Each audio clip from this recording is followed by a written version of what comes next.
नमस्कार, मैं हूं नारायण शर्मा और आप देख रहे हैं AINS न्यूज 24 चैनल। अब खबरें विस्तार से। प्रधानमंत्री की ईंधन बचाने की अपील का अनुसरण करते ढेरों तस्वीरें सामने आ रही हैं। स्वयं प्रधानमंत्री ने भी मात्र 2 गाड़ियों का काफिला कर लिया है। वहीं छत्तीसगढ़ के मुख्यमंत्री विष्णुदेव साय ने भी अपने काफिले की गाड़ियां कम कर दी हैं ताकि ईंधन की खपत कम हो और देश की समृद्धि बनी रहे। मुख्यमंत्री ने राज्यवासियों से अपील की है कि बिना काम के ईंधन वाली गाड़ियों का उपयोग न करें, विदेश जाने से बचें और कुछ समय तक स्वर्ण आभूषण न खरीदें। देश के प्रधानमंत्री जी ने देशवासियों से आह्वान किया है कि डीजल पेट्रोल की भी खपत कम करें और सोना वगैरह की खरीदी भी कम करें, विदेश यात्रा वगैरह भी कम करें। तो उसका पालन हमने भी किया है। हमने भी अपने मार्केट में कटौती की है। अब बहुत कम संख्या गाड़ियों की हो गई को जो है आप कैसे प्रमोट करेंगे? प्रधानमंत्री जी ने कहा है कि मार्केट में इलेक्ट्रिक गाड़ियां ज़्यादा ही चलाई जाए। जी बिल्कुल, आने वाले समय में हम लोग ईवी पर विशेष जोर देंगे। सर, इसके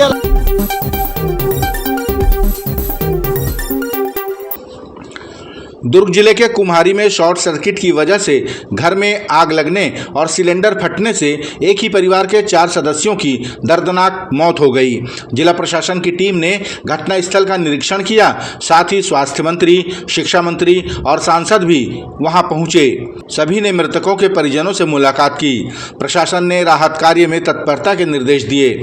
स्वास्थ्य मंत्री ने कहा कि घटना बेहद हृदय विदारक है और मृतकों के परिजनों को जिला प्रशासन की ओर से 4 लाख रुपए और राज्य शासन की ओर से 5 लाख रुपए प्रति व्यक्ति राहत राशि प्रदान की जाएगी। अभी परिवारजनों से भेंट भी किए हैं और चारों शव को हमारे मेडिकल कॉलेज में उसकी शव विच्छेदन के लिए भेज दिया गया है और अभी तात्कालिक रूप से उनको यहाँ रहने की व्यवस्था हेतु कलेक्टर को निर्देशित किए हैं। माननीय मुख्यमंत्री जी ने इस घटना पर अपनी ओर से दुख जताया है और अपनी संवेदनाएं शोक संतप्त परिवार को भेजी हैं। साथ ही साथ माननीय मुख्यमंत्री ने 5-5 लाख रुपए प्रति व्यक्ति के हिसाब से 20 लाख रुपए और RBC 6 जिला प्रशासन की ओर सरकार की ओर से 4 लाख व्यक्ति, इस प्रकार 16 लाख रुपए, वो कुल 36 लाख रुपए उनको राहत सरकार से दी जा रही है और मकान का भी आकलन करके जो भी क्षतिपूर्ति होगा वो भी RBC 6-4 के तहत बनाएंगे और प्रशासन उनके साथ खड़ी है।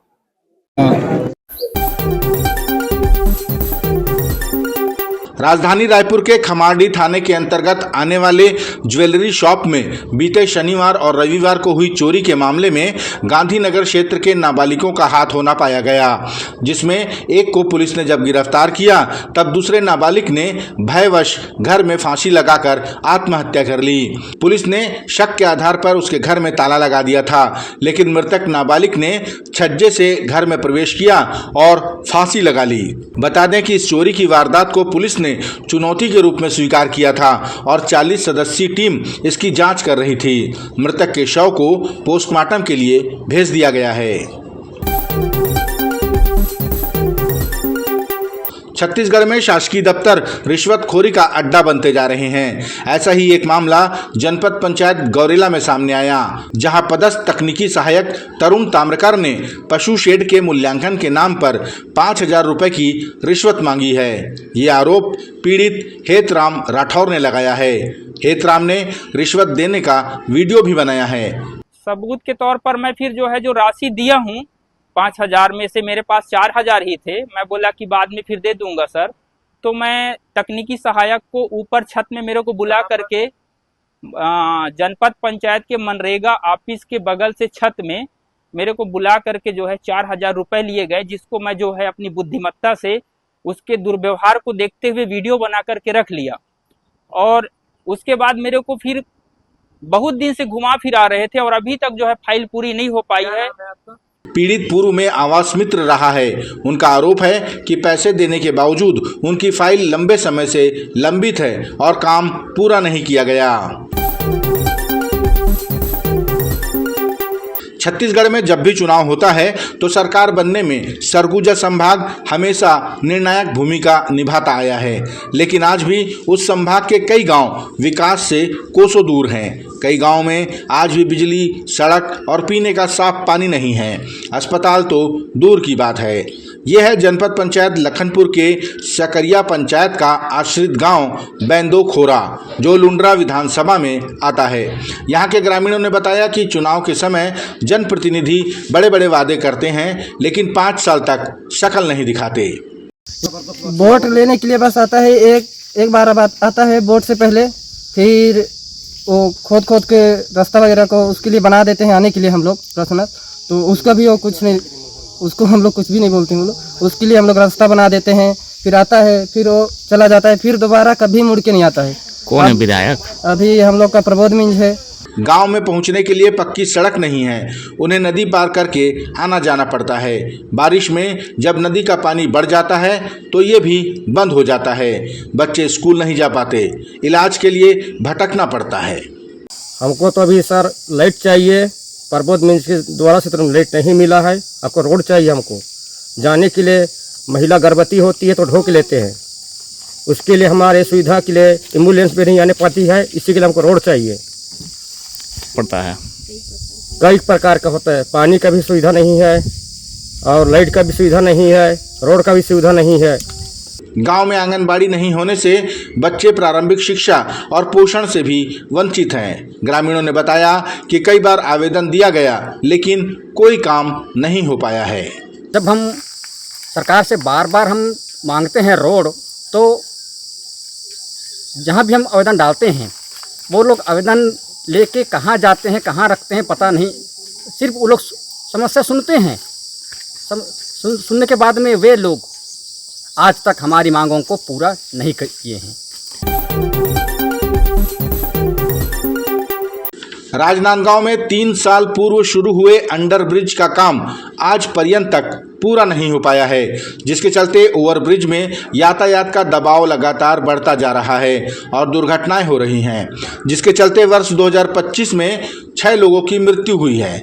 अंडरब्रिज का कार्य जल्द पूरा कराने की मांग को लेकर रहवासियों ने रेलवे स्टेशन का घेराव किया। रहवासियों ने बताया कि मार्च 2024 में ही अंडरब्रिज का कार्य पूर्ण हो जाना था, लेकिन रेलवे की उदासीनता के चलते काम नहीं हो पा रहा है। तो अंडरब्रिज का जो कार्य बंद हुआ है, विगत करीब साल भर से कार्य बंद हो गया है। वे यहाँ पर हम लोगों ने कई बार साथियों के साथ मिलकर ज्ञापन भी दिया, जनवरी में दिया, अभी अप्रैल में दिया, हमें सिर्फ आश्वासन मिला है। और आज हम लोग इसलिए आए हैं कि हमें सही में जानकारी मिलना चाहिए कि ये कब चालू होगा कि नहीं होगा। नहीं होगा तो पूरे सब हम लोग मिलकर आगे कुछ न कुछ आंदोलन करने के लिए हम लोग मजबूर हो जाएंगे। प्रधानमंत्री नरेंद्र मोदी की अपील का असर जनता पर जब होगा तब होगा, लेकिन छत्तीसगढ़ के अफसर और भाजपा नेताओं पर अपील का असर दिखना भी शुरू हो गया है। राजधानी रायपुर में भाजपा की कार्य समिति की बैठक के लिए पदाधिकारियों ने ई रिक्शा का उपयोग किया, तो वहीं कवर्धा जिले के एसपी और अन्य पुलिस अधिकारी सुबह साइकिल से अपने दफ्तर पहुंचे। एसपी ने अपील की कि जितना हो सके हमें ईंधन का कम उपयोग करना होगा, ये देश की समृद्धि के लिए आवश्यक है। कि हमारे प्रधानमंत्री महोदय द्वारा अपील की गई है कि जितना से जितना हो ऊर्जा का बचत करें, और इसी तारतम्य में मैं जिलेवासियों से और अपने कर्मचारियों से अपील करता हूं कि जितना संभव हो सके गाड़ी का प्रयोग ना करें। घर अगर पास में है तो पैदल या साइकिल से आएँ, जिससे आपका स्वास्थ्य भी अच्छा रहेगा और हम अपने देश की ऊर्जा बचाने में, देश की समृद्धि में भाग, और ऐसे संकट के समय जो युद्ध का जो संकट चल रहा है उसमें हम अपने देश का सहयोग कर सकेंगे। जगदलपुर शहर के बलिराम कश्यप वार्ड में वर्षों से बंद पड़ी केमिकल फैक्ट्री के आसपास की जमीन आग उगल रही है। फैक्ट्री परिसर में पड़े केमिकल वेस्ट मटेरियल लगातार धधक रहे हैं। इस आग की चपेट में 2 बच्चे भी आ गए, जिनके पैर झुलस गए। पार्षद की सूचना पर महापौर ने तत्काल इस धधकती आग को बुझाने की व्यवस्था कराई। एसडीआरएफ की टीमें इसमें लगी हुई हैं। प्रारंभिक तौर पे तो हम इसके आग को थोड़ा पहले से फायर ब्रिगेड से डालकर बुझा रहे हैं और देखेंगे आग कितने नीचे तक है, और इसमें प्रवेश निषेध का भी बोर्ड लगाकर यहाँ पे जनता प्रवेश नहीं करे। एक्चुअल में ये प्राइवेट कैंपस है और कैंपस चूंकि कोई देख रेख में कोई यहाँ पे है नहीं, इसलिए इधर उधर से लोग घुस जाते हैं। इसको भी मतलब एक प्रवेश निषेध का, और उनसे भी बात किया जा रहा है जीवनलाल कंपनी के मालिक से कि वो यहाँ पे इसकी सुरक्षा भी तय करें, और नगर निगम अपना काम कर रहे हैं। बता दें कि ये केमिकल फैक्ट्री जीवन एंड सन्स के नाम से संचालित थी, जिसमें दवाइयां बनाई जाती थी। नगर निगम आयुक्त ने बताया कि इस क्षेत्र को अभी प्रतिबंधित कर दिया गया है, साथ ही उचित कार्रवाई की जाएगी। संबंधित जो इंडस्ट्री है उसके मैनेजर को यहाँ पर बुलाया भी गया है उसमें से, और कुछ लोग के जो पैर वैर जलने की भी शिकायत मिली है, एडमिट है, उनसे भी जानकारी ली जा रही है। उनके द्वारा भी पुलिस में रिपोर्ट लिखाई गई है, तो वैधानिक कार्रवाई जो है पुलिस के माध्यम से भी की जाएगी और नगर निगम के माध्यम से संबंधित को नोटिस जारी किया जा रहा है। साथ में यहाँ पर से जो बाउंड्री इनकी टूटी हुई है उसको और यहाँ पर खतरे का बोर्ड लगाया जाए, ये निर्देश उनको दिए गए हैं उसमें से। और वर्तमान में न्यायालय में प्रक्रियाधीन भी है इंडस्ट्री को लेकर के उसमें से, तो ये निगम के द्वारा कार्रवाई की जाएगी उसमें से, और सुरक्षात्मक जो भी इसमें हम कर सकते हैं व्यवस्था वो करेंगे, ताकि आगे इस प्रकार से किसी की जन हानि न हो। ये थे आज के प्रमुख समाचार। आप देख रहे थे हमारा लोकप्रिय यूट्यूब चैनल AINS न्यूज़ 24।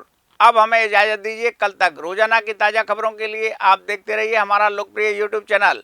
हमारे यूट्यूब चैनल को लाइक, सब्सक्राइब और बेल आइकॉन का बटन दबाना ना भूलें। नमस्कार।